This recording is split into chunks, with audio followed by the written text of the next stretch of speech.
চাঁদাবাজ যেই হোক অথবা যে দলেরই হোক কোনো ছাড় দেওয়া হবে না। গুলশানে চাঁদাবাজিতে জড়িতদের উদাহরণ দিয়ে এমন হুঁশিয়ারি দিয়েছেন স্বরাষ্ট্র উপদেষ্টা জাহাঙ্গীর আলম চৌধুরী। বিস্তারিত জানাচ্ছেন আকবর হোসেন সুমন। শেকড় থেকে শিখরে। জাতীয় নির্বাচন ও সার্বিক পরিস্থিতি নিয়ে সচিবালয়ে আইন শৃঙ্খলা সংক্রান্ত কোর কমিটির এই বৈঠক দিক নির্দেশনা দেন স্বরাষ্ট্র উপদেষ্টা।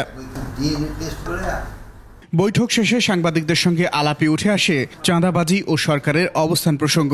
চাঁদাবাজির অবশ্যই যে হচ্ছে, আপনারা তো বড় করে রিপোর্ট দিচ্ছেন না যে গুলশানের কিন্তু চাঁদাবাজকে আমরা ছাড় দেই নেই, গুলশানের চাঁদাবাজকে ধরছি না, কোনো চাঁদাবাজকে ছাড় দেওয়া হবে না। সে যত বড় লোকই হোক এবং যত প্রভাবশালী হোক না কেন, কাকেই ছাড় দেওয়া হবে। মাদক চোরা কারবারি গডফাদাররা ধরা পড়ছে না বলে আক্ষেপ করেন স্বরাষ্ট্র উপদেষ্টা। শেকড় থেকে শিখরে। মাদকের ধরার পরিমাণটা অনেক বাড়ছে, কিন্তু মাদকের কেরিয়ারগুলি ধরা পড়তেছে, কিন্তু গডফাদারগুলি এখনো ধরা পড়তেছে না। গডফাদারগুলি ধরা না পড়ার আমাদের কতগুলি সংস্থা আছে, তাদেরও কিছুটা দায় রয়ে গেছে। আমরা সবার থেকে সব ধরনের সহযোগিতা পাচ্ছি না। জাতীয় নির্বাচনের প্রস্তুতি সামনে রেখে আগস্ট থেকেই আইন শৃঙ্খলা বাহিনীকে প্রশিক্ষণ দেয়া হবে বলে জানান উপদেষ্টা। পুলিশের যে ট্রেনিং, এটা আমরা অগাস্ট মাস থেকে শুরু করব। আকবর হোসেন সুমন, 21 টেলিভিশন, ঢাকা।